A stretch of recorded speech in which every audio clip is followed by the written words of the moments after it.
esponjas gigantes em forma de vaso, águas-vivas de outro mundo, vermes segmentados cobertos de cerdas e polvos grandes são a mais nova descoberta da Antártida. Cientistas os encontraram após um iceberg gigante ter se desprendido, e ele revelou ser um tesouro de vida antiga sob o gelo.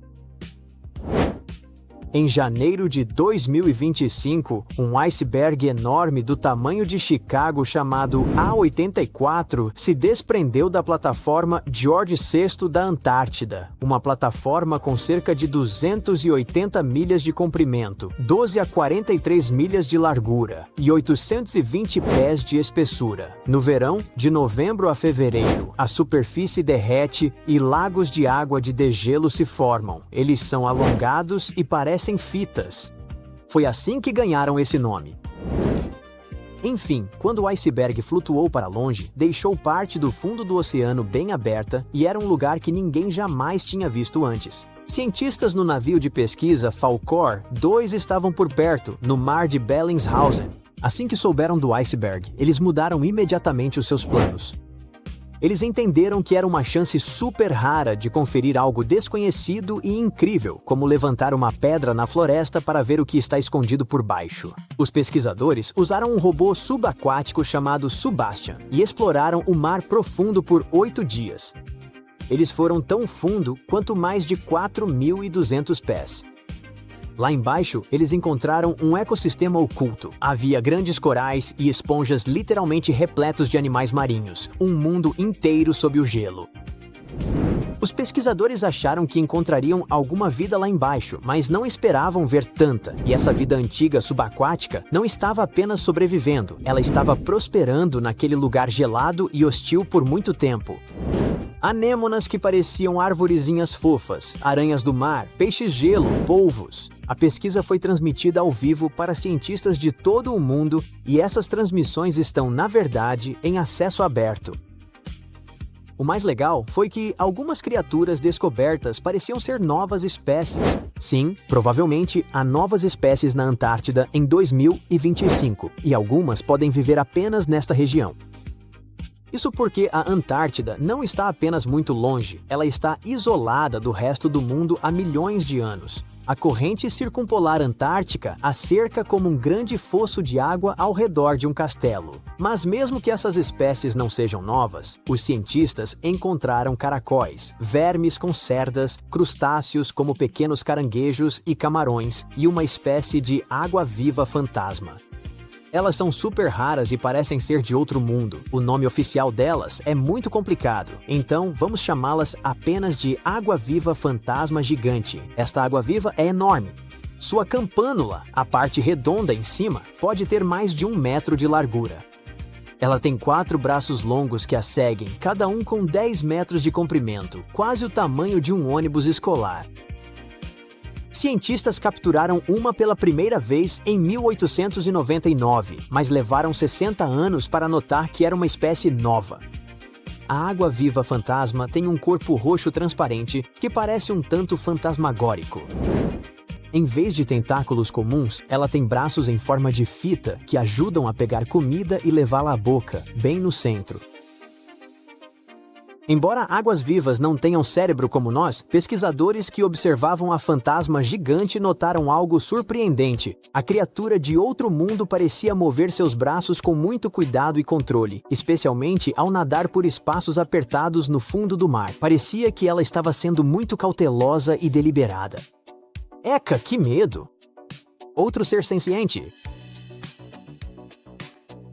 Águas-vivas têm uma rede nervosa simples em vez de cérebro, o que as ajuda a sentir o mundo ao redor. Mas o modo como essa fantasma se movia fez os cientistas pensarem que ela pode ser mais inteligente ou coordenada que as outras. Estudá-la ajuda cientistas a entender como animais sem cérebro conseguem explorar e sobreviver em lugares difíceis sob a água. Outra descoberta legal foram pequenos vermes chamados poliquetas.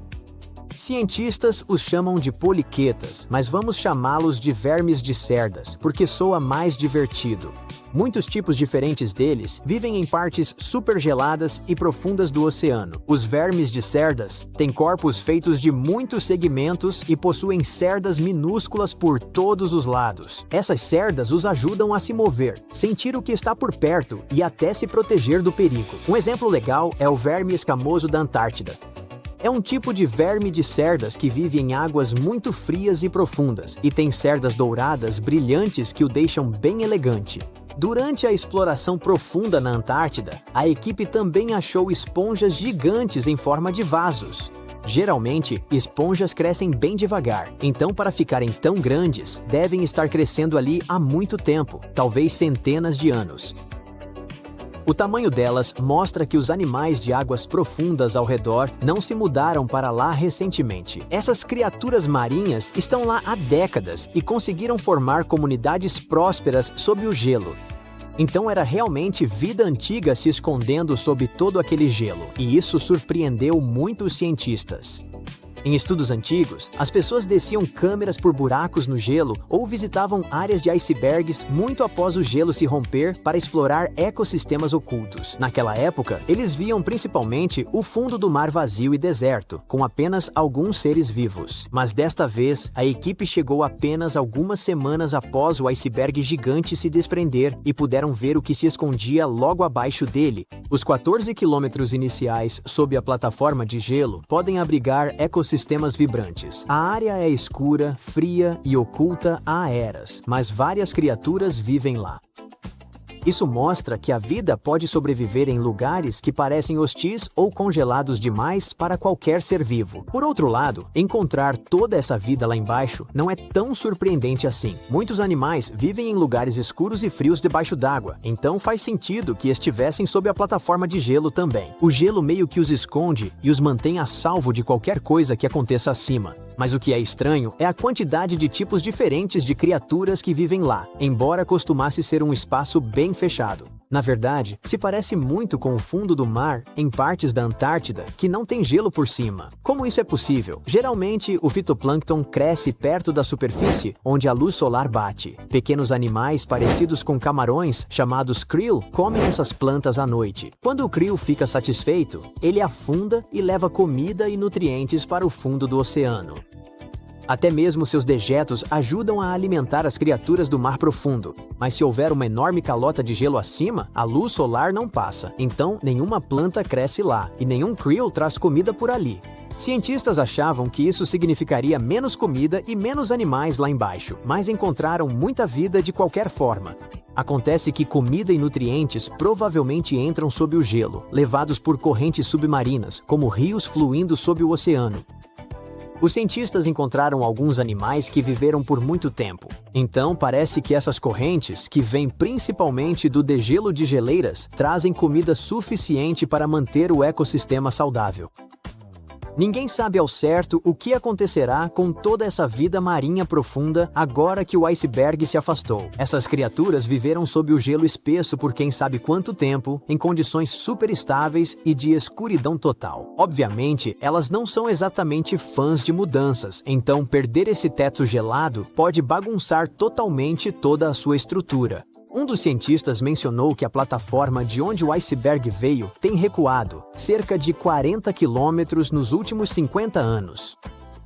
Isso faz parte de um padrão maior. O gelo da Antártida está derretendo cada vez mais rápido, o que eleva o nível do mar em todo o mundo. É por isso que esta descoberta na Antártida é importante. A equipe está tentando entender não apenas o que ocorre agora, mas como esse ecossistema oculto se encaixa no cenário geral. Se pudermos entender como este lugar muda ao longo de décadas ou séculos, talvez possamos prever o que virá a seguir. E é incrível que o gelo se quebrando possa nos dizer tanto, não é? Todos nós já sonhamos em visitar o Ártico e testemunhar as maravilhas naturais dos ursos polares brincando em blocos de gelo, ou da aurora boreal dançando no céu. Bem, lamento informá-lo, mas você não encontrará nenhum turista indo para a Antártida tão cedo. Por quê, você pergunta? Vamos nos aprofundar no assunto. Em primeiro lugar, onde fica a Antártida? Ela está localizada no hemisfério sul, especificamente no Polo Sul. O Oceano Antártico a circunda, e a maior parte do continente é coberta por gelo, o que o torna um dos lugares mais remotos e gelados da Terra. Agora, você já conheceu alguém que visitou a Antártida? Provavelmente não. É um dos lugares menos visitados do planeta e apenas alguns poucos exploradores sortudos viram seu interior, que é composto principalmente de geleiras e campos de gelo. Mas acredite em mim quando digo que a vida selvagem e o cenário são de outro mundo. Por que você não deve viajar para a Antártida? Bem, para começar, o meio ambiente é incrivelmente frágil e pode ser facilmente danificado. Além disso, não há populações humanas nativas no continente. Portanto, sua viagem seria basicamente como visitar uma ilha desabitada. E não vamos nos esquecer de que esse também é um dos destinos mais caros para se viajar. Apesar de tudo isso, a Antártida não é exatamente protegida como uma fortaleza, mas existe um acordo internacional chamado Tratado da Antártida. Esse tratado foi negociado para evitar qualquer atividade indesejada no continente e proíbe algumas formas de testes feitos lá pelos Estados-membros. Mas o principal motivo pelo qual não podemos simplesmente entrar na Antártida é que ela tem um ecossistema delicado que precisa ser protegido. O tratado estabelece que a Antártida deve ser usada somente para fins pacíficos e deve estar livre de qualquer atividade humana que possa prejudicar o meio ambiente. Os cientistas ainda estão aprendendo sobre o ecossistema único do continente, e nossas atividades e máquinas podem perturbar o delicado equilíbrio que existe lá.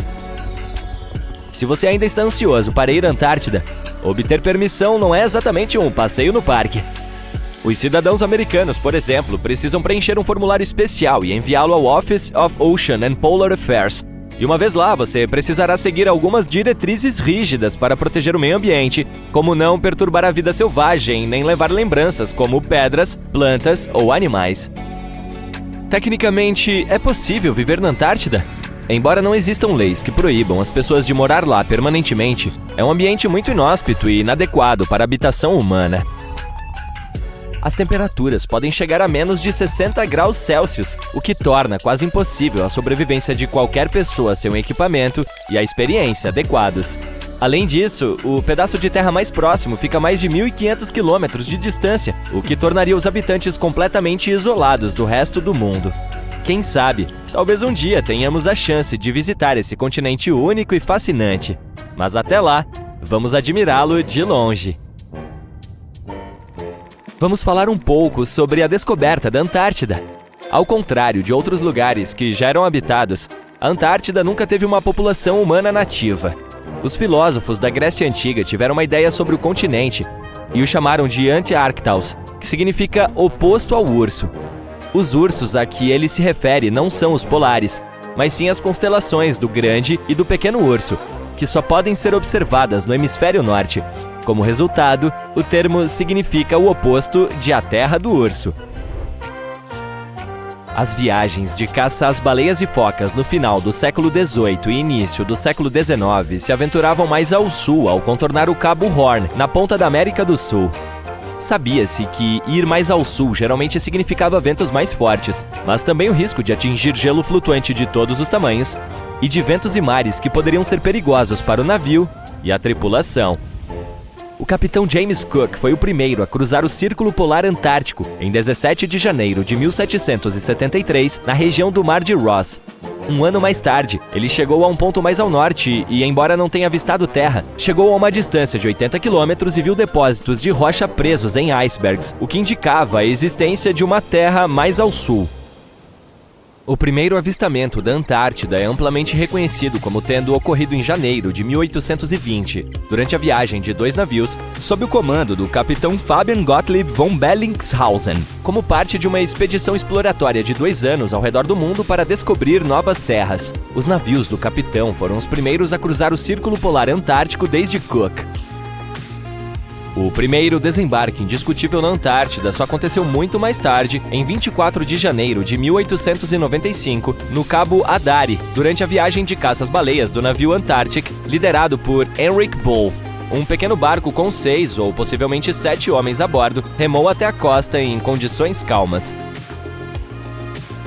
Talvez você não acredite, mas a Antártida é, na verdade, um deserto. Com todo aquele gelo, é de se esperar que seja como um país das maravilhas no inverno, com lutas de bolas de neve e chocolate quente o dia todo. Quando pensamos em desertos, imaginamos camelos, cactos e pessoas lutando para encontrar água. Mas na Antártida, a história é totalmente diferente.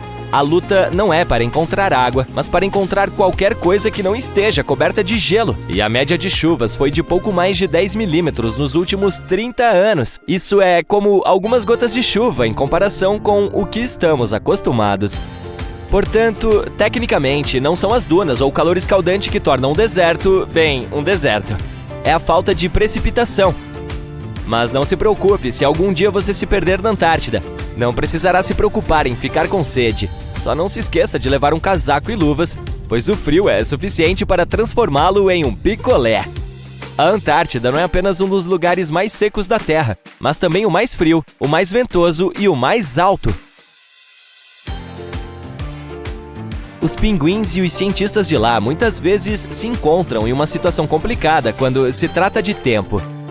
Diferentemente do resto de nós neste grande planeta azul, não há fuso horário na Antártida. Todas as linhas de longitude se encontram em um único ponto no Polo Sul, o que faz com que seja um pouco complicado tentar descobrir que horas são. Agora, você deve estar pensando, mas como os cientistas e pesquisadores controlam o tempo lá embaixo? Boa pergunta. Normalmente, eles seguem o fuso horário do país de onde partiram. No entanto, com estações de todo o mundo na Península Antártida, as coisas podem ficar um pouco malucas. Imagine tentar se coordenar com os países vizinhos sem acordá-los acidentalmente no meio da noite. Você pode pensar que pouca coisa poderia sobreviver em um lugar onde a temperatura é extremamente fria, o sol mal aparece e o vento pode levá-lo para longe mais rápido do que uma erva daninha. Bem, como em muitos lugares da Terra, a vida encontrou um caminho na Antártida também. Acredite ou não, esse continente congelado está fervilhando de atividade. É o lar de bilhões de krill que, por sua vez, atraem muitas focas e mais pinguins do que você pode imaginar. Mas não se deixe enganar por sua aparência fofa e engraçada. Os pinguins são os melhores nadadores, com um corpo aerodinâmico capaz de deixar os vencedores de medalhas olímpicas com inveja. Eles chegam à costa para se reproduzir e relaxar, mas seu verdadeiro talento é roubar pedrinhas uns dos outros e formar grupos matematicamente precisos para se manterem aquecidos. A Antártida também é o lar da maior espécie de pinguim da Terra. É o chamado pinguim imperador.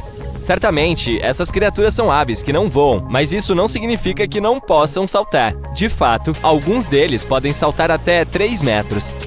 E não vamos nos esquecer das focas, com seu corpo peludo e sons especiais. Esses mamíferos marinhos são protegidos pelo Tratado da Antártida e também prosperam nas águas gélidas do Oceano Antártico.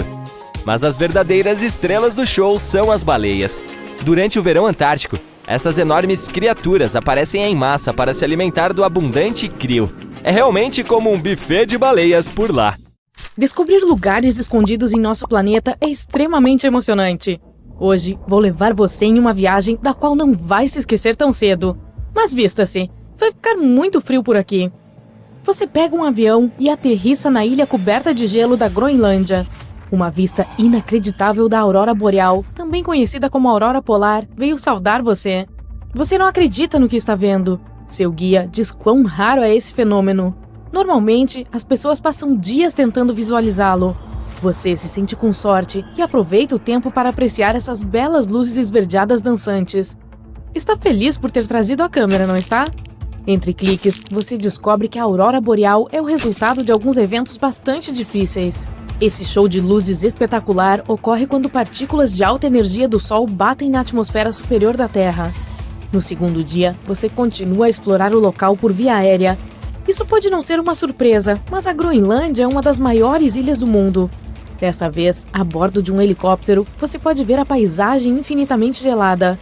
Caso esteja curioso, agora você está voando sobre 1,7 milhão de quilômetros quadrados de gelo espesso. O que é aquilo lá embaixo? Parece uma família de ursos polares. Você não quer chegar muito perto, é claro. As condições na Groenlândia podem ser muito difíceis para as pessoas viverem lá, mas algumas espécies de animais se dão muito bem nessa terra gelada. Ali são renas, lobos e raposas árticas. A caminho da Groenlândia, você provavelmente fez uma parada em Copenhague. A Dinamarca é um dos poucos países com voos comerciais para a Groenlândia. Você não sabia disso antes, mas descobre que a ilha é, na verdade, parte do Reino da Dinamarca. No mapa, ela fica entre os oceanos Ártico e Atlântico. Você tem sorte de ter um piloto local que lhe conta os segredos escondidos nesse cenário. Sob essa superfície branca de 3,2 km de espessura, há um mundo totalmente diferente. Um mundo cheio de canyons, crateras esculpidas por meteoros e fósseis de plantas milenárias. Você está muito animado para visitar tudo isso, mas claro, terá que usar sua imaginação, pois tudo está escondido sob o gelo.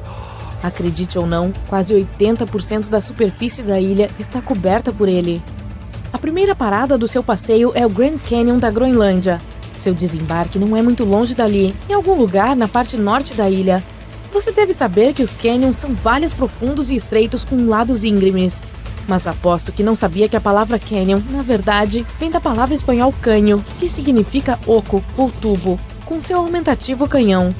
Esse Grand Canyon tem algumas semelhanças com o dos Estados Unidos. Em primeiro lugar, em tamanho. Tem pelo menos 750 quilômetros de comprimento e até 800 metros de profundidade em alguns lugares. Há um verdadeiro vale subglacial lá embaixo. E se você está se perguntando como isso aconteceu, bem, o desfiladeiro provavelmente foi formado por um rio que corria pela Groenlândia antes que o gelo tomasse conta de tudo. É isso mesmo, a Groenlândia nem sempre foi coberta de gelo, já foi verde, sem brincadeira. Muitos outros lugares gelados da Terra, como a Antártida, já foram cobertos de vegetação. Os cientistas descobriram que no passado a Groenlândia era praticamente livre de gelo. Com a ajuda de radares aéreos, eles fizeram descobertas incríveis. A propósito, o gelo é invisível para a tecnologia de radar. Se você tem dificuldade em acreditar, tente colocar um cubo de gelo dentro do seu micro-ondas. Ele não derrete nem aquece. Uma descoberta recente de plantas fossilizadas permitiu aos pesquisadores estimar que a Groenlândia costumava ser muito mais quente do que se poderia imaginar. Uma pesquisa de 2021, realizada pela Universidade de Vermont, encontrou fósseis de galhos e folhas, o que deixou os pesquisadores boquiabertos. Eles esperavam descobrir areia e rochas na camada mais profunda de gelo, mas em vez disso, encontraram uma prova de que ali existia uma rica flora. A julgar pelo que você vê da paisagem, é difícil acreditar que as florestas já cresceram ali. Hoje, você encontrará alguma vegetação de tundra na parte costeira da ilha, e é praticamente isso. Mas, conforme o material genético encontrado nessas plantas fossilizadas, os pesquisadores acreditam que a ilha costumava ser muito mais verde. É muito provável que existiram florestas cheias de insetos com borboletas e besouros voando por ali. E a temperatura média na ilha variava de 10 graus no verão a menos 17 no inverno. A operação Ice Bridge da NASA sobrevoou a Groenlândia mais de 100 vezes. Isso permitiu que os pesquisadores criassem mapas 3D da ilha e descobrissem a idade de cada camada do manto de gelo da Groenlândia. As camadas de gelo podem ajudar a responder a muitas questões científicas à medida que se formam ao longo de milhares de anos. São camadas de neve em cima de mais neve. A neve é compactada em gelo, que por sua vez cria o que chamamos de manto de gelo. Lembra daqueles fósseis de que estávamos falando? Acredita-se que sejam do período Eemiano, que foi de 130 mil a 115 mil anos atrás. De acordo com as imagens 3D inovadoras da NASA, foi possível identificar 3 períodos climáticos distintos na camada de gelo. A camada superior é bastante plana e uniforme. Se você decidir cavar mais fundo, encontrará a camada formada durante a última idade do gelo. É mais complexa e robusta. O gelo lá é mais escuro do que o que você vê na superfície. Se você deixar sua mente viajar, poderá imaginar como era essa parte do mundo quando os mamutes vagavam por aí. Se você continuasse cavando, acabaria encontrando restos de gelo do período Eemiano de que lhe falei. Mas os canyons não são a única coisa incomum encontrada sob o gelo. Se você pudesse dar uma espiada embaixo de todas essas camadas de neve, veria uma impressionante cordilheira e também fiordes profundos. Em 2017, os cientistas criaram um mapa que mostrava como era a Groenlândia sem todo aquele gelo. Havia uma depressão em forma de tigela no meio da enorme ilha. Essa depressão possivelmente era um lago. Ao seu redor havia um círculo de cordilheiras costeiras. Esse cenário provavelmente se assemelhava às paisagens da Patagônia moderna. Grandes montanhas com cumes nevados cercando lagos cristalinos. Esse antigo lago na Groenlândia é uma maravilha por si só. Imagine um poço do tamanho de Rhode Island e Delaware juntos. Acredita-se que o lago tenha coberto mais de 7.000 km² e no passado era alimentado por pelo menos 18 córregos diferentes. Essas águas azuis e cristalinas eram certamente muito convidativas. E congelantes, é claro. Mas se você insistir em nadar, eu diria, tome cuidado. A profundidade da água pode chegar a 243 metros em alguns lugares. No terceiro dia de sua aventura, você descobre um verdadeiro parque aquático sob o gelo. Enquanto está caminhando pela ilha, seu guia diz para você ficar atento às rachaduras na superfície. Essas rachaduras são responsáveis pelo moderno Aqua Lounge acontecendo lá embaixo. A água do degelo e da chuva escorrem pelas rachaduras do gelo até os leitos dos rios, formando uma paisagem de lagos e riachos cheios de água cristalina. Os pesquisadores estimam que existam cerca de 60 pequenos lagos sob o gelo. E sim, são lagos de verdade. Talvez uma das características ocultas mais impressionantes desta ilha seja uma cratera de meteoro. Sob a geleira Hiawatha, você pode encontrar uma cratera de impacto de 30 km de largura, grande o suficiente para engolir a cidade de Washington. Aparentemente, um asteroide de ferro de cerca de 1,5 km atingiu a atmosfera da Terra nos últimos 100 mil anos e escolheu a Groenlândia como seu ponto de pouso. Se alguém estivesse por perto para ver, teria testemunhado um verdadeiro show, uma bola de fogo branca brilhante cortando o céu. Os cientistas especulam que, se o asteroide pousasse em uma camada de gelo, certamente iria evaporar, transformando-se em água e pedra. Alguém parado a centenas de quilômetros do local do impacto teria ouvido um trovão ensurdecedor e experimentado ventos com força de um furacão. Na verdade, isso faz sentido. A velocidade aproximada dos meteoros que entram na atmosfera da Terra é de 72.400 km por hora. Só para comparar, isso é 2,5 vezes a velocidade de uma nave espacial. Não teria como escapar de fazer um barulhão e de deixar uma enorme cratera no chão. Em 2011, cientistas do Chile encontraram um fóssil de aparência estranha na Antártica, que parecia uma bola de futebol esmagada. Por quase 12 anos, a rocha ficou em uma prateleira no Museu Nacional de História Natural do Chile, sem nenhum rótulo específico. Ela foi chamada de A Coisa no museu, porque parecia ter saído de um filme de ficção científica. Quando os cientistas finalmente colocaram as mãos no estranho fóssil, descobriram que se tratava, na verdade, de um ovo gigante de casca mole de cerca de 66 milhões de anos atrás. Esse ovo tem mais de 28 centímetros de comprimento e 18 centímetros de largura. Um ovo de galinha comum tem apenas 6,35 centímetros de comprimento e um ovo de avestruz tem quase 15 centímetros para fins de comparação. Assim, a Coisa ganhou o título de maior ovo de casca mole já encontrado e o segundo maior ovo de qualquer animal que conhecemos. O único ovo maior já encontrado foi o do extinto pássaro-elefante de Madagascar, que tinha 1,5 vezes a altura de Michael Jordan. O pássaro, não o ovo. O ovo da Antártica também é especial porque é o primeiro ovo fóssil encontrado nessa parte do mundo. Portanto, quem o deixou lá deve ter sido uma grande criatura, provavelmente um réptil marinho gigante que viveu há muito tempo, como um mosasauro. Isso é surpreendente porque a maioria dos cientistas achava que essas criaturas nem sequer botavam ovos. Portanto, essa descoberta pode mudar o que sabemos sobre elas. O ovo também é único porque tem uma casca fina e não tem poros, o que é totalmente diferente da maioria dos ovos de dinossauros. Na verdade, ele se parece mais com os ovos de lagartos e cobras, mas veio de uma criatura gigante relacionada a esses animais.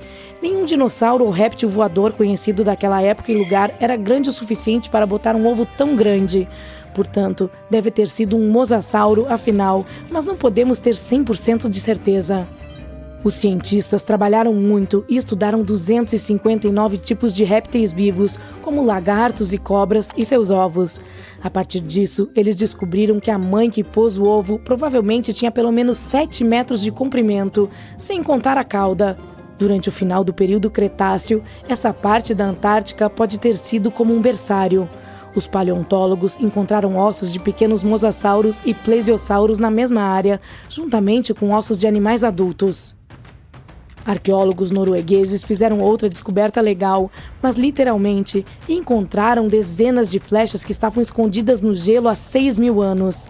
Elas estavam derretendo de um grande bloco de gelo nas altas montanhas, cobrindo uma área do tamanho de 45 campos de futebol. Nos anos 2014 e 2016, quando os verões eram muito quentes, os cientistas foram a uma mancha de gelo chamada Langfone para dar uma olhada. Eles também encontraram muitos ossos e chifres de rena no local. Algumas das flechas estavam inteiras e outras em pedaços, juntamente com 5 pontas de flechas ao redor da área de gelo derretido. Esse número de flechas é maior do que o encontrado em qualquer outro local congelado do mundo. Algumas das 68 flechas encontradas datam do período Neolítico e as mais recentes são do século XIV da Era Comum. O gelo é como uma máquina do tempo perfeita que pode preservar o que quer que acabe lá em uma condição quase perfeita. Langfone ficou famosa como um dos primeiros locais de manchas de gelo depois que um caminhante local encontrou um sapato de couro de 3.300 anos bem próximo à sua borda. Os cientistas estão estudando lugares como esse para entender como as pessoas usavam esses locais e como as manchas de gelo da Noruega à América do Norte mudaram ao longo do tempo. Era uma vez, há cerca de 32 mil anos, para ser exata, um esquilo que enterrou algumas sementes perto de um rio na Sibéria.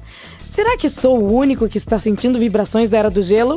De qualquer forma, essas sementes pertenciam a uma planta com lindas flores brancas.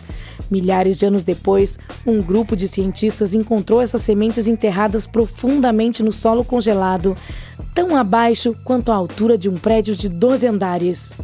As sementes estavam cercadas por gelo e ossos de animais como mamutes, bisões e rinocerontes lanudos.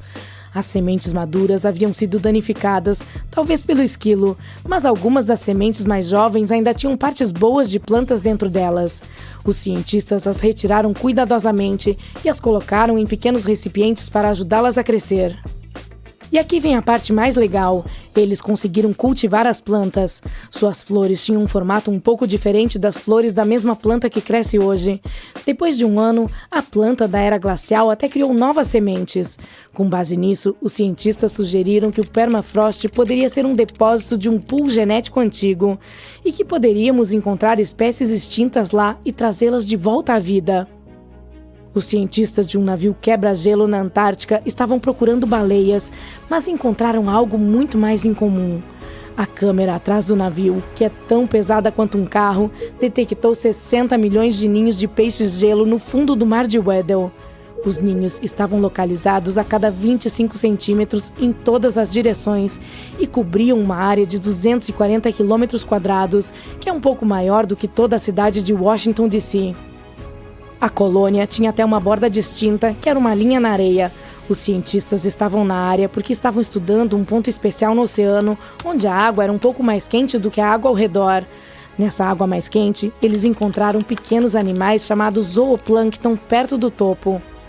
Quando os jovens peixes-gelo eclodem, eles nadam até essa área para comer o zooplâncton antes de voltar para o fundo do mar para crescer e ter seus próprios filhotes. Como havia muito alimento, fazia sentido ver peixes-gelo nessa água quente. Mas eles não esperavam encontrar um número tão grande de ninhos de peixes-gelo, muito mais do que qualquer um já havia visto antes. O Antarctic Heritage Trust da Nova Zelândia encontrou alguns negativos de fotos antigas em uma cabana na Antártica. Eles revelaram ser imagens exclusivas da Ross Sea Party. Essa foi uma famosa expedição fracassada liderada por Ernest Shackleton. Ele queria ser a primeira pessoa a cruzar a Antártica por terra, do Mar de Weddell ao Mar de Ross, passando pelo Polo Sul. Mas as coisas deram errado quando o navio deles, o Aurora, foi lançado ao mar. Eles tiveram que usar a cabana de outro explorador, o capitão Robert Falcon Scott. Seu objetivo era ser a primeira pessoa a chegar ao Polo Sul, mas infelizmente ele também não conseguiu. Os negativos eram feitos de nitrato de celulose e foram encontrados presos em uma pequena caixa. O fundo levou os negativos de volta para a Nova Zelândia, onde os separou cuidadosamente e descobriu 22 imagens ocultas. Muitas das fotos estavam danificadas, mas o fundo ainda conseguia reconhecer alguns lugares familiares ao redor de McMurdo Sound, uma área bem conhecida na Antártica. Ninguém sabe ao certo quem tirou as fotos. Em dezembro de 2021, alguns cientistas notaram uma estranha marca na plataforma de gelo Larsen, uma gigantesca camada de gelo na costa leste da Antártica. Eles pensaram que poderia ser um rio correndo sob o gelo, então perfuraram mais de 487 metros para verificar. Eles esperavam encontrar água, mas não esperavam ver que a água estava cheia de pequenas criaturas que se moviam rapidamente, chamadas anfípodes. Os cientistas também descobriram que a água do rio subterrâneo tinha camadas incomuns de correntes que se moviam em diferentes direções, o que eles ainda não entendem completamente. Outra coisa surpreendente aconteceu durante a pesquisa.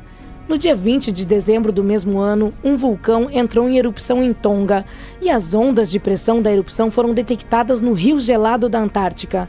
Isso mostra como tudo em nosso planeta está conectado, mesmo nos lugares mais distantes. Você sabia que a NASA explora não apenas estrelas, planetas, galáxias e buracos negros? Difícil de acreditar, mas sim, a Agência Espacial Norte-Americana também trabalha em descobertas aqui na Terra. Então, o que os pesquisadores descobriram recentemente? Existe vida sob o gelo? Há pouco tempo, enquanto analisavam dados, notaram algo inacreditável escondido abaixo do gelo da Antártica. E esse achado não muda apenas tudo o que sabemos sobre todo o sistema hídrico da Terra, mas também pode ajudar nas pesquisas sobre a vida no espaço. A existência da humanidade pode depender da compreensão da Antártica e seus segredos. Assim, as descobertas recentes revelam informações vitais sobre a nossa sobrevivência. Mas antes de continuarmos, vamos ver o quanto você sabe sobre esse lugar no qual só existe gelo até onde seus olhos conseguem ver. A Antártica é um dos continentes do mundo e fica no hemisfério sul. É o quinto maior em termos de área total, e isso significa que tem quase o dobro do tamanho da Oceania. Quer ver meteoritos de verdade? Vá para a Antártica! Devido ao seu clima seco, é um dos melhores locais para observar o espaço. Mas o que é ainda mais incrível é que podem ser vistos meteoritos na superfície branca do continente. Os cientistas já retiraram cerca de 45 mil deles do gelo e acreditam que podem achar outros 300 mil. Como não há muitas rochas terrestres por lá, é fácil identificá-los graças à cor escura deles. O ambiente desértico e seco também ajuda a preservá-los, mesmo os que caíram na Terra há mais de 1 milhão de anos. E você pode imaginar alguma atividade vulcânica na Antártica? É difícil. Mas este lugar é onde o fogo encontra o gelo.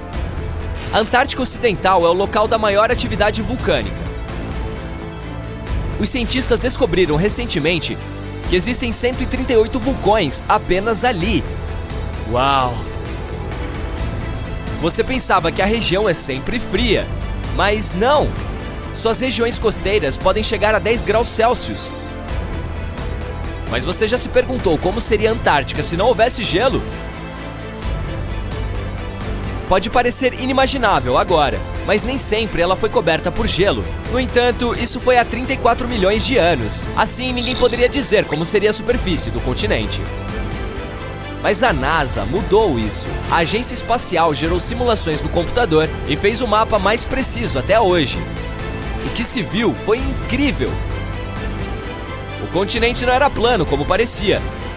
Ele é bastante acidentado e tem vales, planícies e montanhas altas.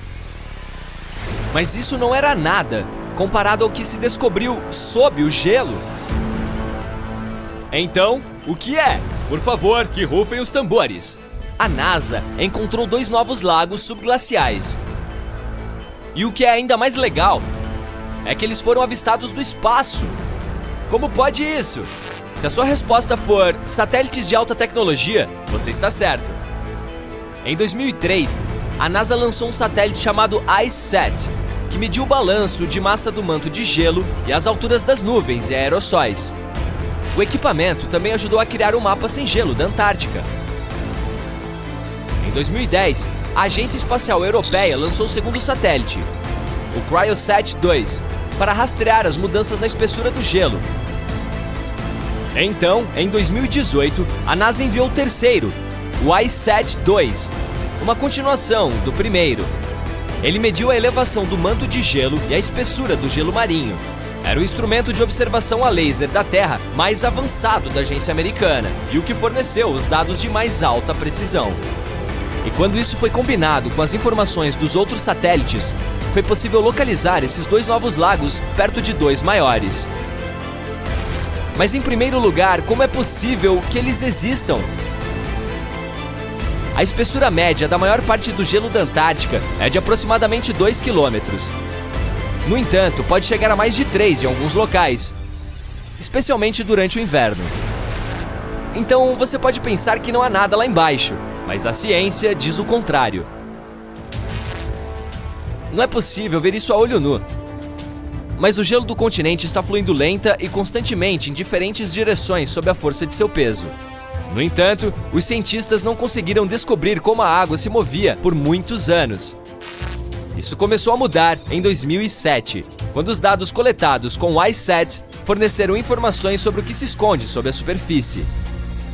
Eles descobriram pela primeira vez uma rede inteira de lagos de água derretida conectados sob as correntes de gelo de fluxo rápido da Antártica, e havia centenas deles. A glaciologista Ellen Amanda Fricker, do Instituto de Oceanografia Scripps, acredita que as mudanças de elevação medidas pelo ICESat aconteceram por causa da dinâmica desses lagos. Eles não retinham a água do degelo estaticamente. Em vez disso, enchiam e drenavam continuamente ao longo do tempo através de um sistema de vias navegáveis. Enquanto faziam isso, o gelo acima subia e descia. Mas para onde eles drenam? Para o oceano, claro. E muito! Um estudo recente de coautoria de Fricker descobriu que a drenagem de um lago inundou até 750 bilhões de litros no oceano em apenas 3 dias. Inúmeros mistérios sobre como a natureza funciona ainda estão esperando para serem resolvidos, mas a descoberta dos 2 novos lagos dará aos cientistas uma imagem melhor de quão rápido a camada de gelo da Antártica mudará à medida que o clima ficar mais quente e como isso afetará as correntes oceânicas globais e o aumento do nível do mar. O ciclo de enchimento e drenagem dos lagos também faz com que o manto de gelo sofra rachaduras e fendas. Assim, as informações que eles encontrarem nesses novos lagos também lhes darão uma melhor compreensão dos danos na superfície do gelo. E ainda poderão avaliar como esse sistema de enchimento e drenagem influencia na velocidade com que o gelo desliza para os oceanos e mares.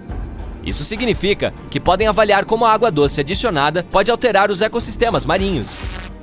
Essa descoberta pode sugerir ainda se há vida sob o gelo. Uau! Os cientistas perfuraram cerca de 1.070 metros de gelo e descobriram que as amostras de água retiradas de um dos lagos continham aproximadamente 10 mil células bacterianas por mililitro. Um número tão alto de vida bacteriana é um bom sinal, pois isso significa que as águas geladas também podem suportar formas de vida superiores, como micro-animais, e um desses novos lagos pode até ser o lar deles. Mas o mais empolgante é o que os novos lagos podem ajudar a entender se a vida em outros planetas é possível. Os cientistas acreditam que qualquer forma dela abaixo da superfície congelada de Marte pode seguir os padrões observados nos lagos da Antártica. Então, existe a possibilidade de encontrarem novas informações críticas sobre o tipo de vida que pode ter existido no planeta vermelho. No entanto, você não gostaria de estar lá durante o inverno. A temperatura mais baixa na Terra que se pode experimentar é de cerca de menos 89 graus. Em 2010, houve uma temperatura ainda mais baixa, de aproximadamente menos 93 graus. E a sensação desse frio pode ser muito pior devido aos ventos fortes e secos. Você sabia que o tamanho da superfície de gelo na Antártica também muda ao longo do ano? Ela tem cerca de 3 milhões de quilômetros quadrados durante o verão, mas no inverno aumenta para 19 milhões de quilômetros quadrados. No entanto, apesar da mudança, ela continua a ser o maior pedaço de gelo da Terra. Desculpe, Ártico, você perdeu. Você conhece esses pinguins fofos? Considere esses animais os habitantes locais, pois não há população nativa na Antártica. É uma terra de ninguém, pois não pertence a nenhum país. Mas você sabe quem realmente são os donos? 5 espécies diferentes de pinguins, focas e orcas. Haha! Apesar das duras condições do continente, você pode visitá-lo como turista para fins de pesca e pesquisa. Cerca de 5 mil pessoas residem ali durante o verão em estações de pesquisa. Mas quando chega o inverno, o número cai para cerca de 1.000. O manto de gelo do continente representa 70% das reservas de água doce do mundo. Imagine o que aconteceria se ele derretesse. Os níveis globais do mar aumentariam em quase 60 metros.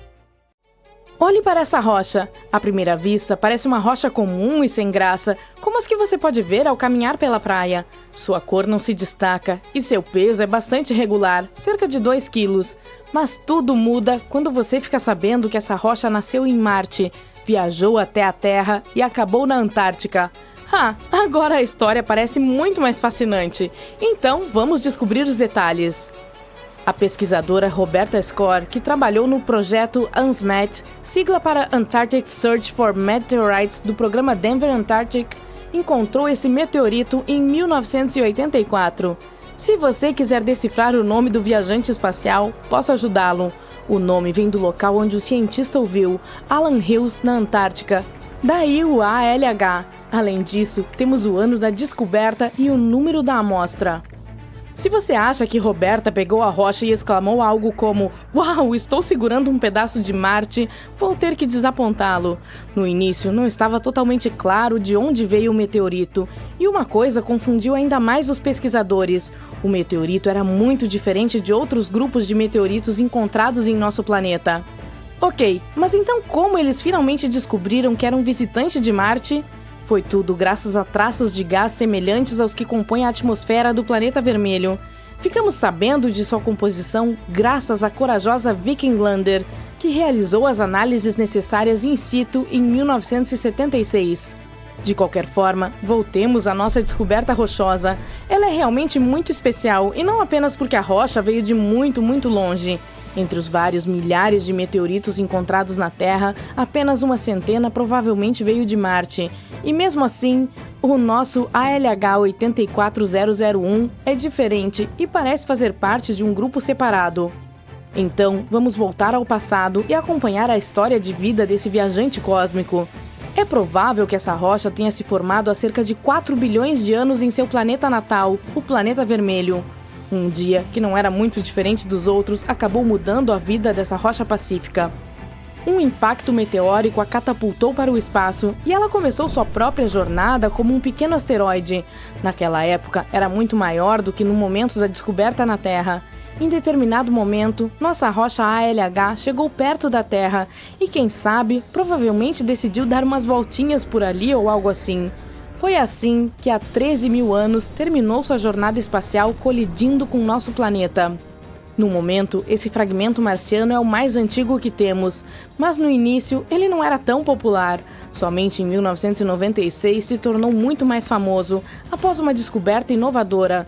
Alguns pesquisadores da NASA começaram a se perguntar: bem, o fragmento é obviamente muito antigo, mas então, será que ele poderia ter registrado algum vestígio de vida que poderia estar prosperando em Marte na época em que o ALH se formou no planeta vermelho?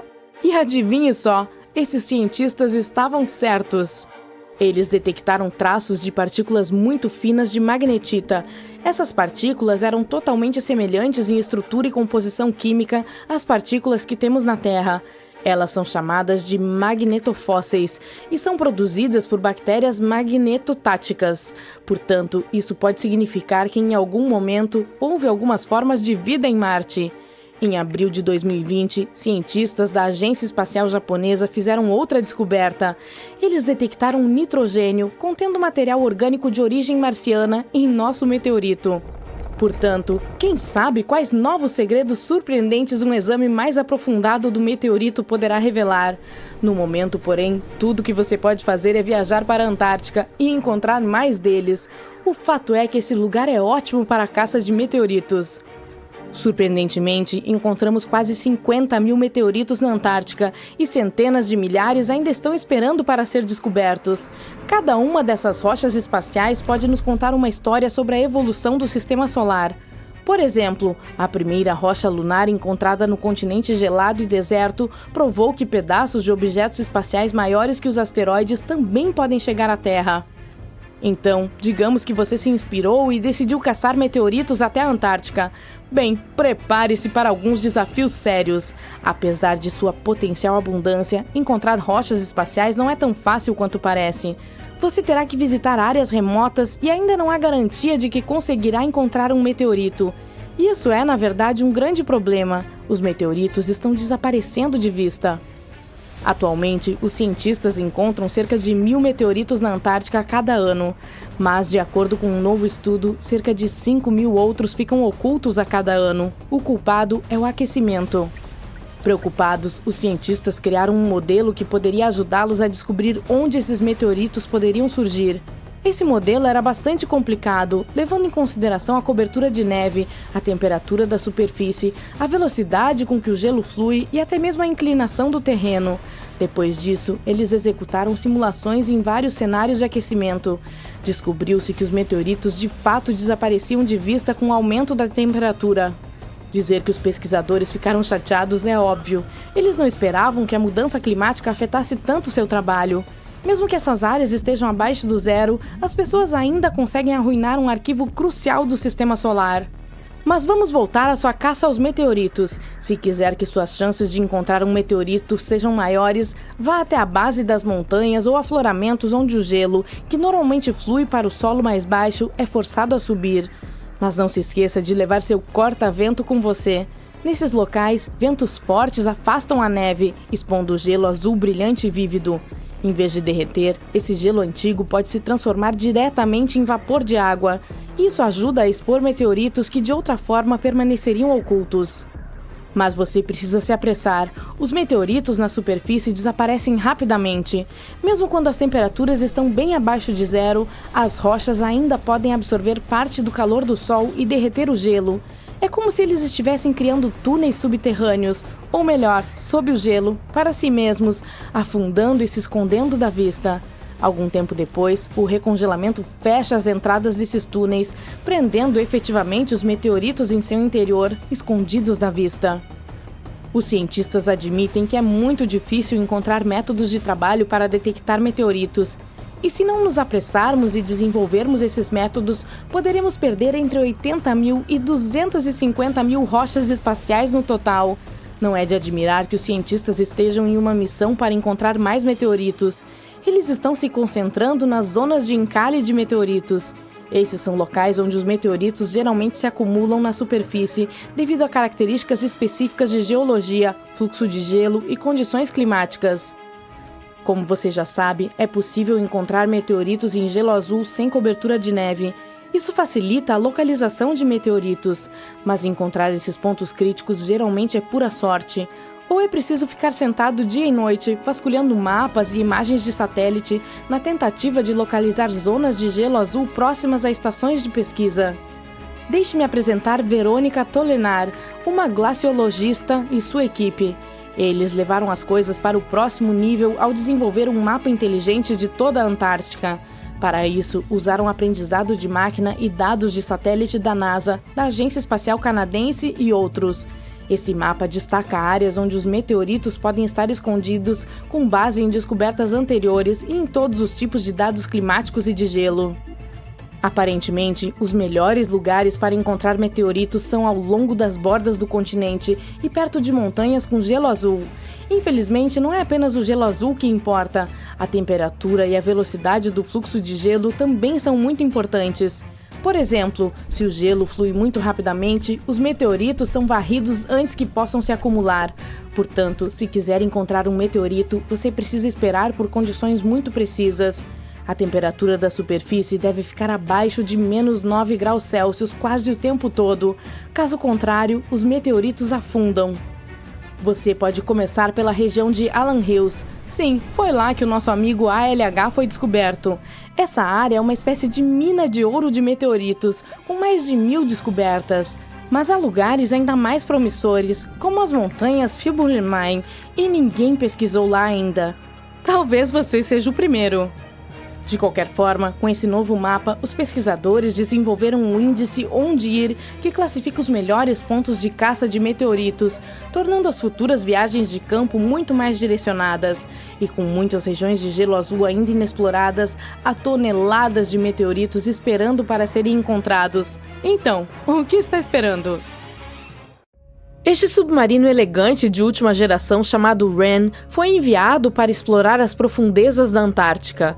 Mas assim que descobriu algo, ele desapareceu misteriosamente. Então, o que aconteceu?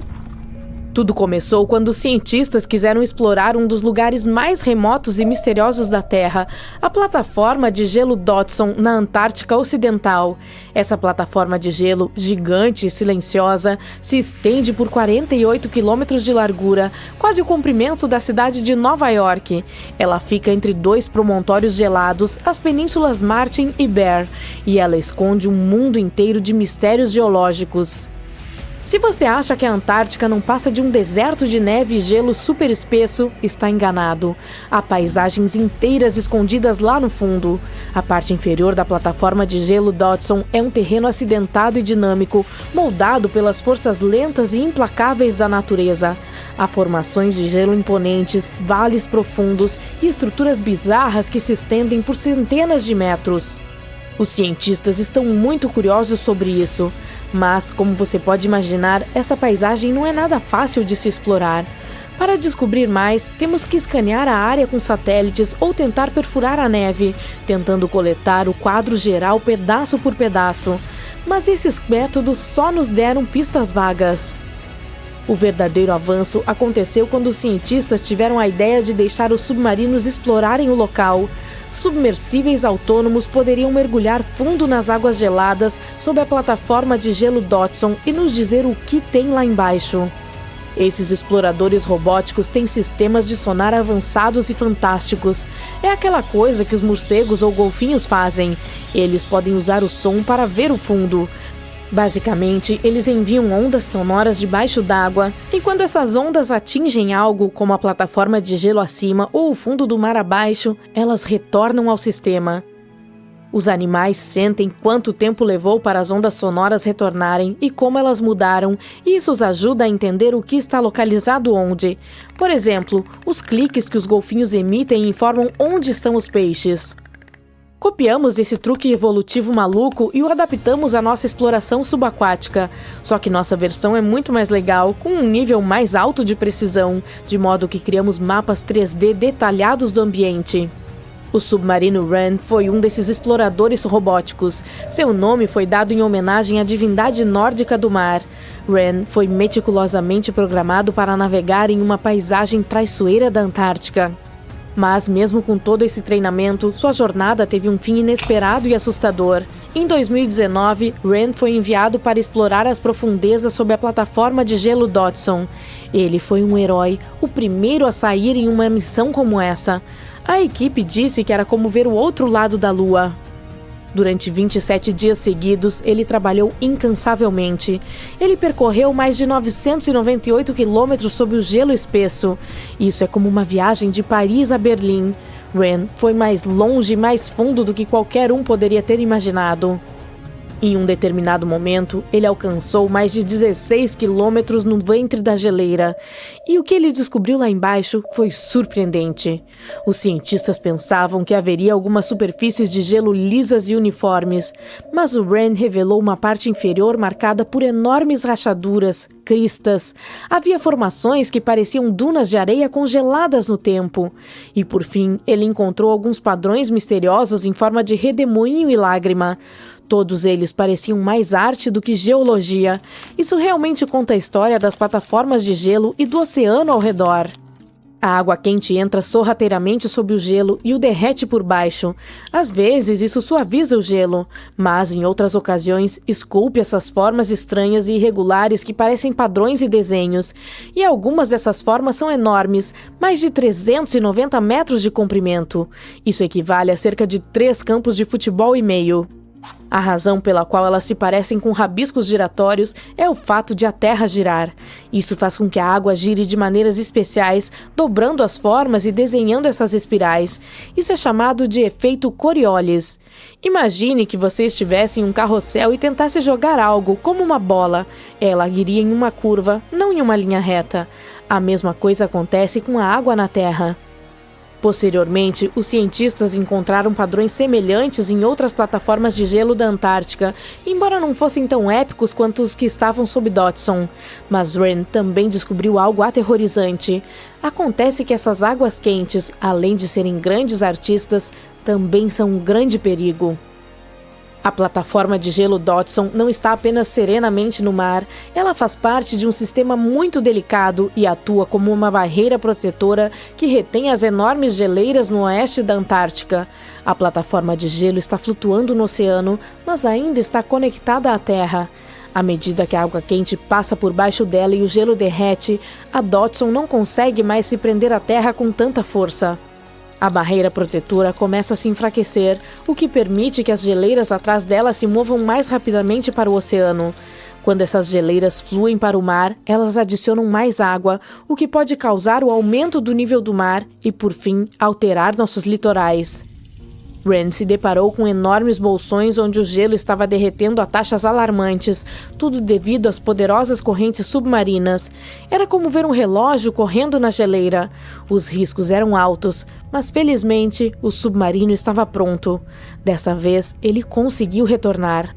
E então, ele funcionou por mais 5 anos, ajudando os cientistas com montes de dados úteis. As missões eram assustadoras. Podia haver períodos em que Rand entrava na cavidade escura como breu sob as geleiras, passando 24 horas sem comunicação. Mas ele estava mapeando cada pico e cada vale. Ele adquiriu experiência em mais de 40 missões sob o gelo. Então, no início do ano de 2024, Rand partiu para uma missão para a geleira Thwaites. A missão era ousada desde o início. Esse lugar também é sinistramente chamado de Geleira do Juízo Final.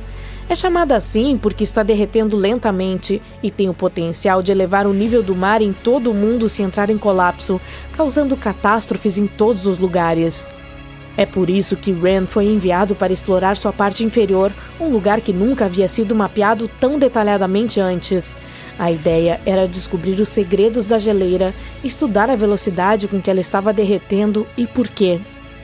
Essa foi a segunda vez que Rand explorou Thwaites. Durante a visita anterior, ele se tornou o primeiro submarino a mapear a parte inferior da geleira. Rand estava explorando as profundidades de 190 metros a 500 metros. Ele enviou muitos dados sobre como a geleira do Juízo Final estava derretendo lentamente devido às correntes oceânicas quentes. Mas, ao se aventurar nessas profundezas geladas, algo deu errado.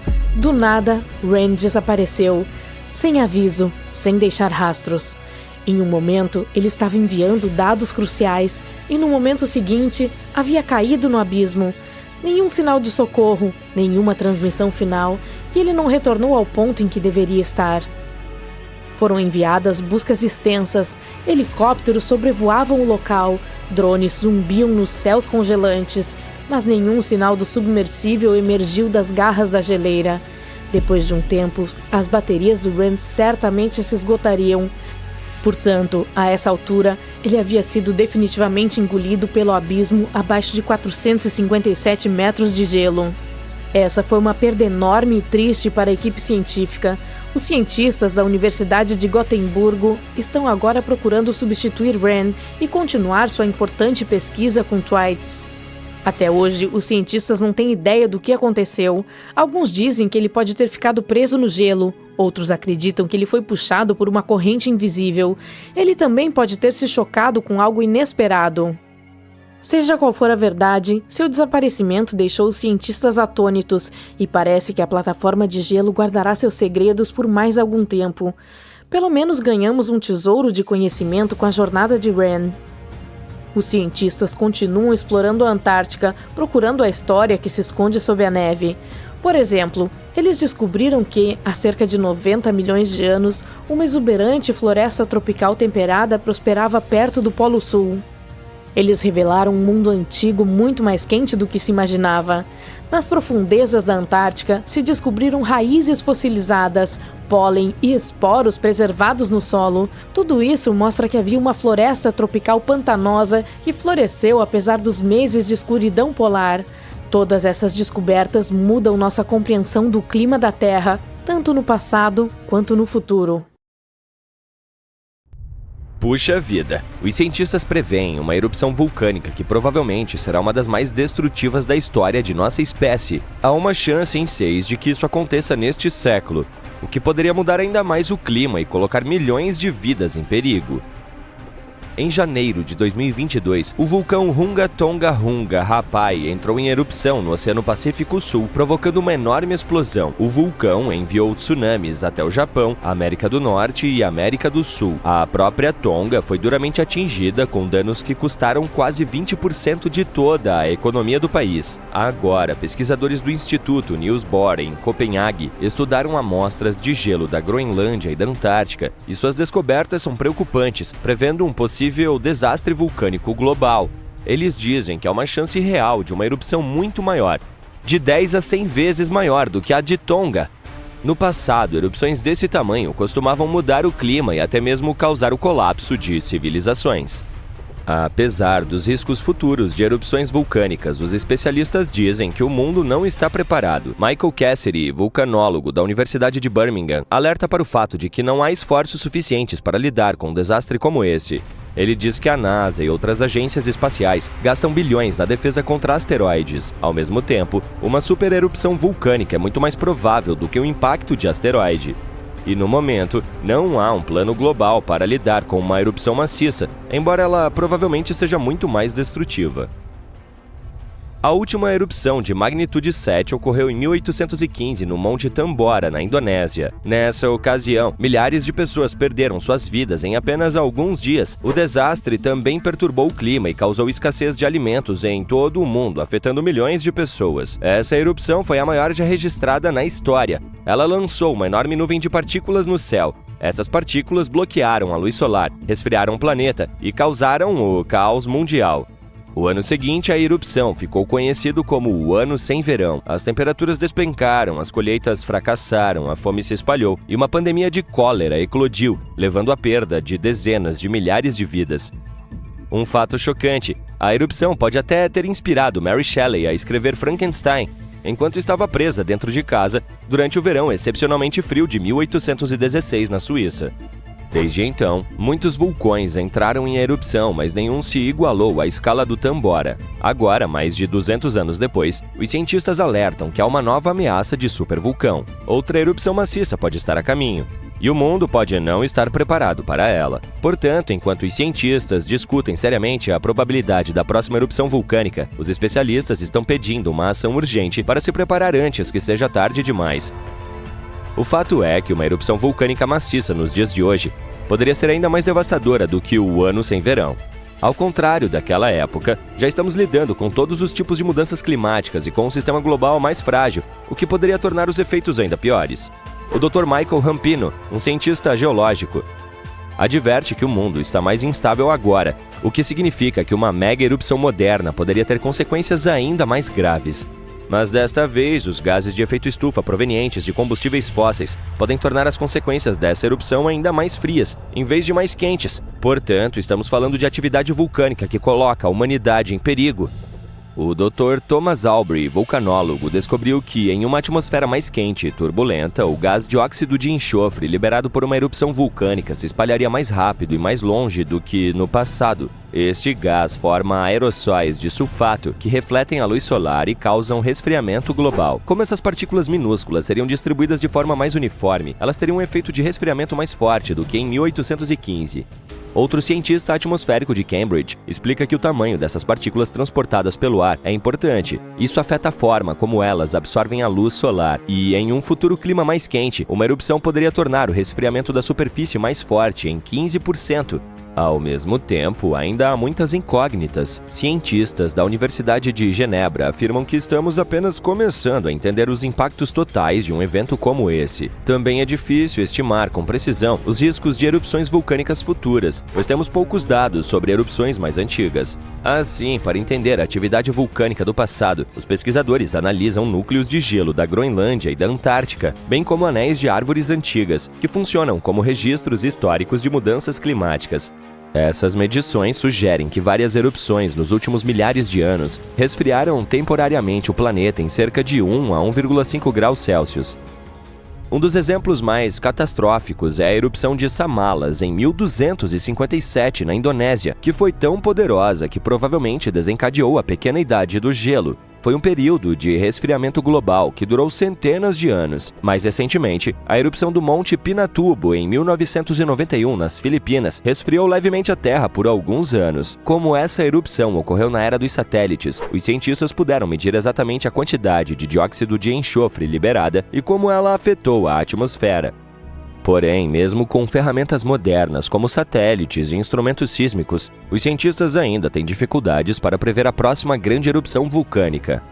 Felizmente, apesar de não podermos prever o momento exato, podemos estudar os piores cenários para ajudar as autoridades a se prepararem. Isso inclui a criação de planos de evacuação e o armazenamento de alimentos para o caso de quebra de safra global causado pelo resfriamento vulcânico. As mudanças nos padrões climáticos podem tornar os vulcões mais ativos. O derretimento das geleiras pode reduzir a pressão sobre o magma subterrâneo, o que aumentará as chances de uma erupção. Além disso, chuvas mais extremas, que estão se tornando cada vez mais comuns, podem se infiltrar nas fendas vulcânicas e causar poderosas explosões a vapor. Isso pode afetar tanto os vulcões ativos quanto os inativos. Devido a esses riscos, os pesquisadores estão agora mapeando os vulcões mais vulneráveis às mudanças climáticas. Seus estudos mostram que a maior ameaça aos supervulcões ocorre em áreas como Islândia, Chile e Indonésia. Esses são lugares onde as geleiras estão derretendo rapidamente ou onde as chuvas estão aumentando drasticamente. Um estudo de 2022 constatou que 716 vulcões em todo o mundo, o que representa cerca de 58% de todos os vulcões ativos conhecidos acima do solo, poderiam ser acionados por chuvas extremas, aumentando a probabilidade de outra mini-idade do gelo. Agora vamos voltar à erupção de Hunga Tonga Hunga Rapai, ocorrida em 15 de janeiro de 2022. Os cientistas confirmaram que ela criou a maior pluma já registrada. O vulcão, localizado debaixo d'água no Pacífico Sul, enviou uma nuvem de cinzas de 57 mil metros de altura, mais alta do que qualquer erupção registrada anteriormente. O que torna essa erupção ainda mais notável é o fato de ter sido a primeira a atingir a mesosfera. Essa é a terceira camada da atmosfera da Terra. A mesosfera começa a cerca de 48.800 metros acima da Terra, onde os meteoros começam a se queimar e criam estrelas cadentes. Para medir a altura da pluma, os pesquisadores da Universidade de Oxford e da Raw Space usaram dados de 3 satélites meteorológicos geoestacionários. Antes disso, o recorde de maior pluma vulcânica era mantido pela erupção do Monte Pinatubo em 1991 nas Filipinas, que atingiu 40 mil metros de altura. É interessante notar que esse tipo de medição só foi possível graças à moderna tecnologia de satélites e, há uma década, ninguém teria conseguido fazer isso. Outro vulcão que devemos mencionar em relação a um possível desastre vulcânico global está localizado na península de Reykjanes, na Islândia. Sua última erupção ocorreu em novembro de 2024, levando a evacuações em áreas próximas. A erupção começou logo após as 23 horas, com pouco aviso. O vulcão liberou lava laranja de uma fissura de quase 3,2 km de comprimento. As autoridades ordenaram a evacuação de cerca de 50 casas e hóspedes do resort Spa Blue Lagoon, um destino turístico popular a sudoeste de Reykjavik. Embora as viagens aéreas não tenham sido afetadas, as autoridades ainda alertaram sobre as emissões de gás potencialmente perigosas que se espalharam por partes da península, incluindo a cidade vizinha de Grindavik. Grindavik, onde vivem 3.800 pessoas, já testemunhou várias vezes a atividade vulcânica. E as erupções anteriores até danificaram sua infraestrutura e forçaram evacuações. Por exemplo, em agosto de 2024, uma rachadura de 3,8 km de comprimento se abriu na cratera Sundunkangar, perto de Grindavik. Isso fez com que as autoridades declarassem estado de emergência, pois a lava fluía em várias direções. Felizmente, o escritório meteorológico da Islândia informou que a última erupção foi significativamente menor do que a de agosto. Especialistas em geofísica realizaram levantamentos aéreos e descobriram que a situação parecia menos intensa do que as erupções anteriores. Atualmente, Grindavik não está correndo risco, mas a possibilidade de novos desenvolvimentos não pode ser descartada. Os cientistas preveem mais erupções vulcânicas. Estamos na Sibéria. Está tão frio aqui que rajadas de vento congelantes estão queimando seu rosto. Toda aquela neve branca parece estar cegando você. Este lugar se assemelha à Antártica por causa do pergelissolo. Recentemente, um grupo de cientistas pesquisou um dos rios locais. Com a ajuda de uma plataforma de perfuração, extraíram várias amostras de solo congelado.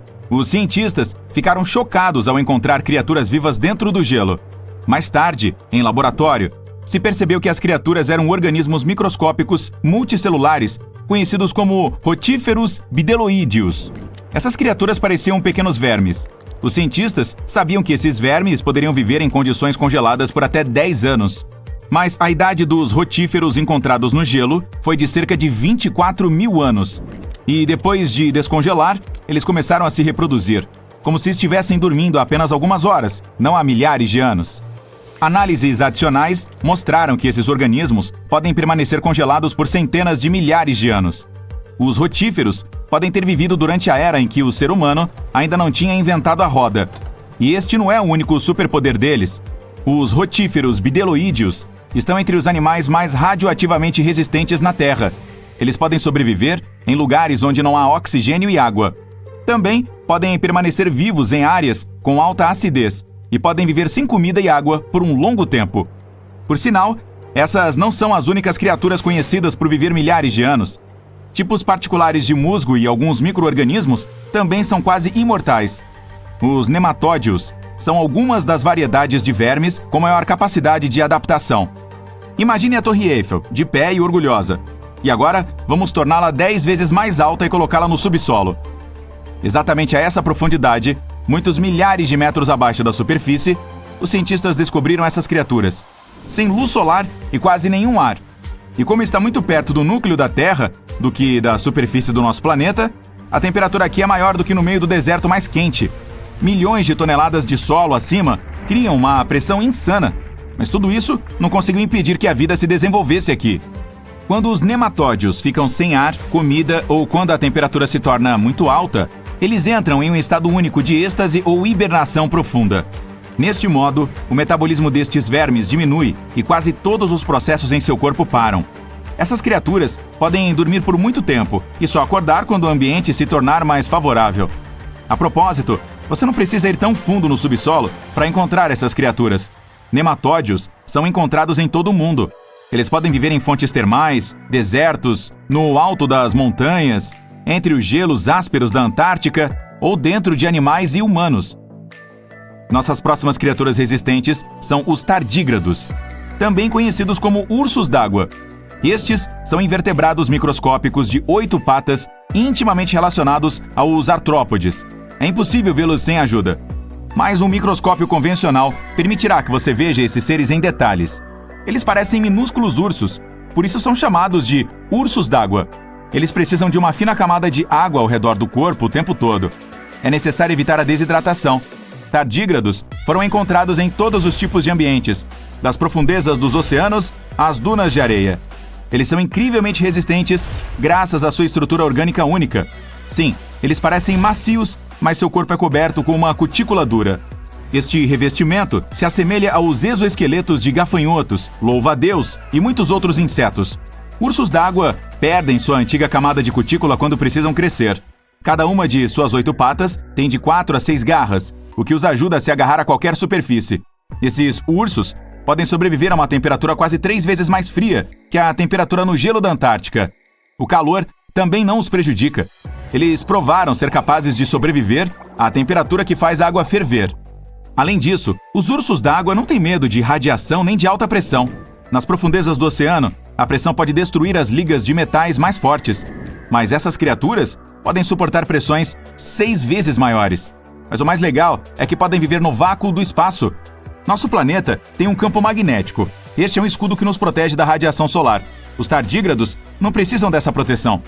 Eles podem entrar em órbita próxima à Terra e voltar ilesos. Tudo graças a uma proteína que protege seu DNA da radiação ionizante. Com outros organismos imortais, os ursos d'água podem entrar em um estado de criptobiose. Os tardígrados puxam a cabeça e as pernas para dentro do próprio corpo e adormecem. Se as condições ao redor sugerirem congelamento, falta de água ou de oxigênio, eles permanecerão nesta forma de barril até que a situação melhore. Então, esses são organismos tão pequenos que só podem ser vistos através de um microscópio. Mas que tal algo maior? Conheça o diabólico besouro de ferro. Eles vivem no sudoeste dos Estados Unidos e no México. Esses insetos não podem sobreviver a altas temperaturas, viver sem oxigênio ou em condições de aumento da radiação. Mas o seu exoesqueleto é tão resistente que só pode ser perfurado com uma broca ou martelo. Esse exoesqueleto é durável e feito de uma substância especial, quitina. Também pode ser encontrado nos exoesqueletos de caranguejos ou camarões. E ainda assim, a quitina do diabólico besouro de ferro é tão durável que permite que essa criatura suporte o impacto de um carro se movendo em alta velocidade. Em tempos de perigo, eles podem esconder suas antenas e patas fortes em partes especiais do exoesqueleto. Outros animais não podem morder essa armadura, então cospem o besouro e saem para procurar almoço em outro lugar. Assim que o perigo desaparece, o inseto estende as patas novamente e segue a vida. Além disso, a armadura salva os besouros da desidratação, o que é muito útil em áreas quentes do México e sudoeste dos Estados Unidos. Dentro do exoesqueleto, eles podem armazenar umidade. Em outras palavras, esses insetos podem absorver água sempre que a encontrarem e transportar esse líquido dentro de si mesmos. As próximas criaturas são incrivelmente frágeis, mas elas sabem como sobreviver em lugares onde quase nenhum outro animal pode viver. Vamos para o sudoeste da Romênia, perto do Mar Negro. Aqui, em uma planície larga e desolada, você pode notar um poço. Esta é uma mina que leva ao subsolo profundo. O ar na superfície do nosso planeta geralmente contém cerca de 20% de oxigênio, mas na mina são apenas 10%. Dentro da caverna, o ar também tem um conteúdo elevado de sulfeto de hidrogênio e dióxido de carbono. As pessoas não conseguem respirar lá sem um tanque de oxigênio. Provavelmente podemos dizer que a água e o ar lá estão envenenados. Quase nenhum animal seria capaz de sobreviver nessas condições. Ainda assim, 48 espécies de organismos vivos foram encontradas nesta caverna. 33 delas são espécies recém-descobertas. E não são apenas micróbios ou bactérias que não podem ser vistos sem um microscópio. Algo maior mora aqui.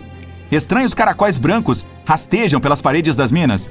Camarões transparentes e um monte de sanguessugas desconhecidas nadam na água. Centopeias brancas com antenas enormes e aranhas brancas assustadoras correm pelo chão.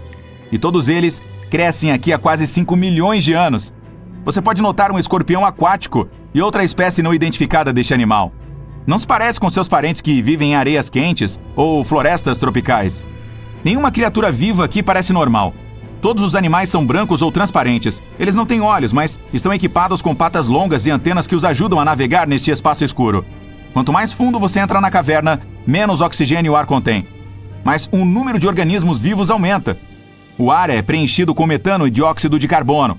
Todos os habitantes desta caverna nunca viram a luz do sol e nunca saíram das trevas.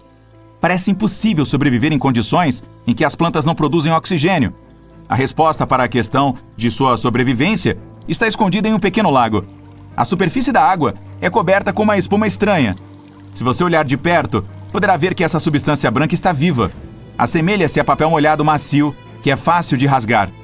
Essa coisa é, na verdade, bilhões de organismos vivos, bactérias chamadas autótrofas.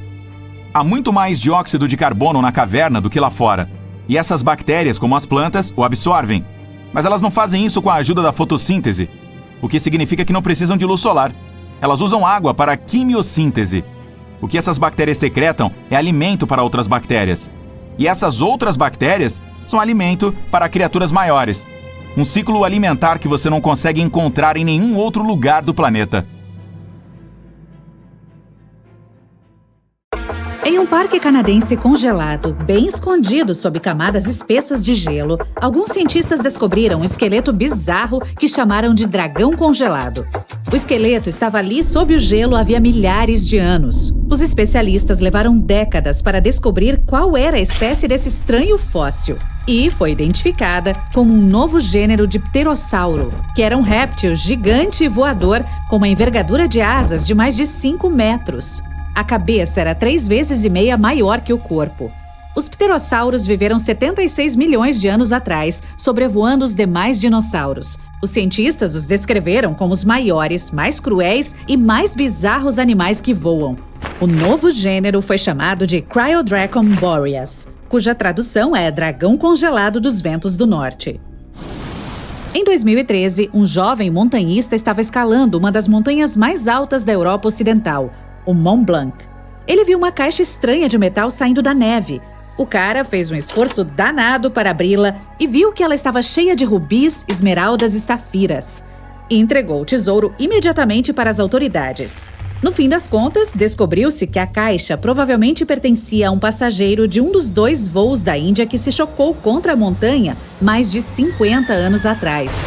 O conteúdo foi avaliado em mais de US$200 mil e as autoridades ainda estão à procura do herdeiro dessa pequena arca do tesouro.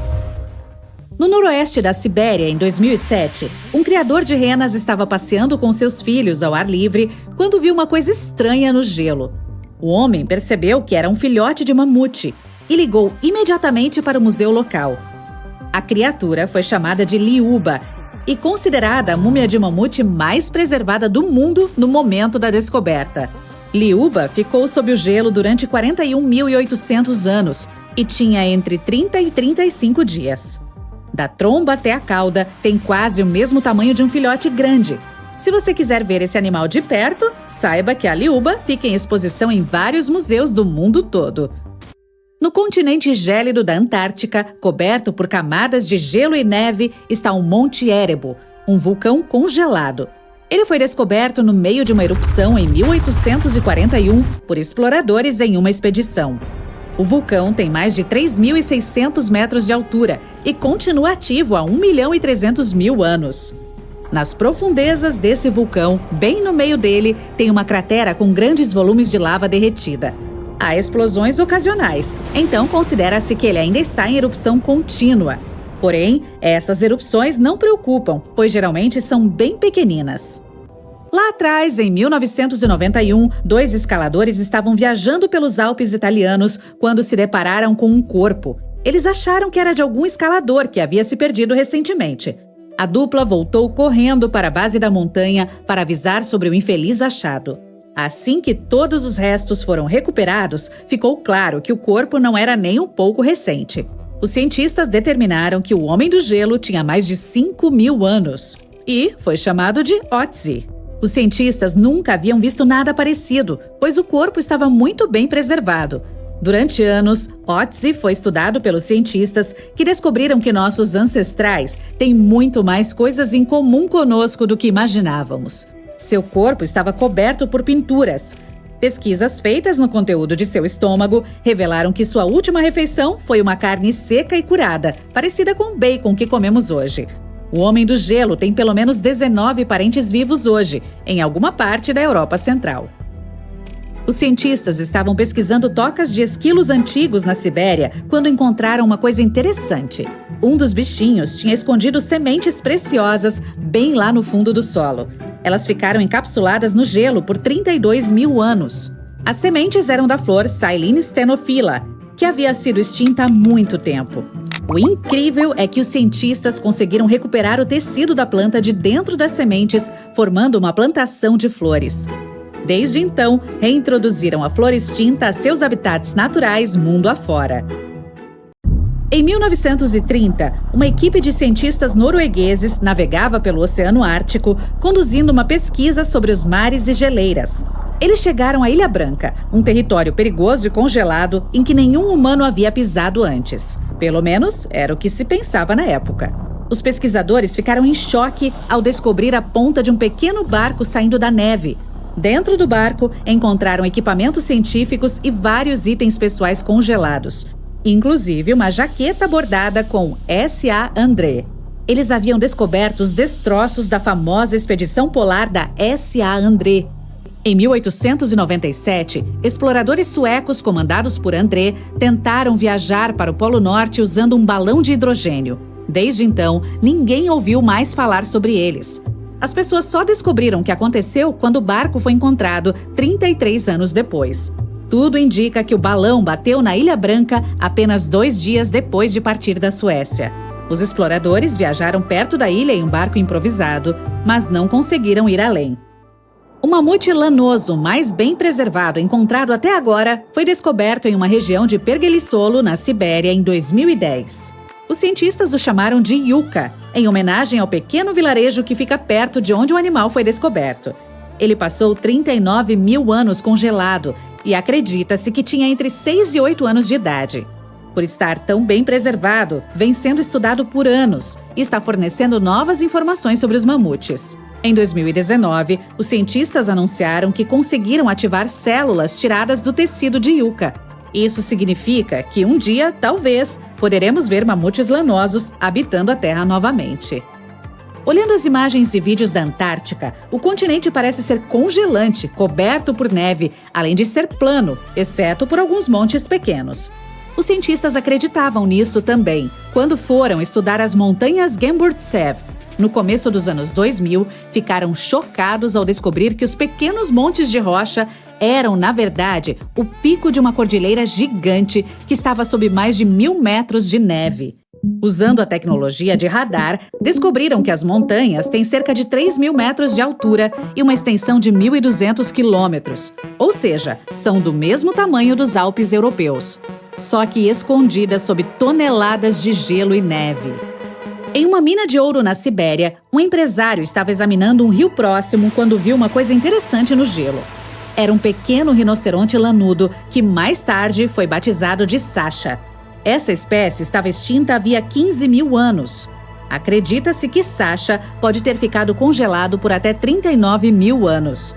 Ele é muito especial, pois é o único rinoceronte lanudo de corpo inteiro já descoberto.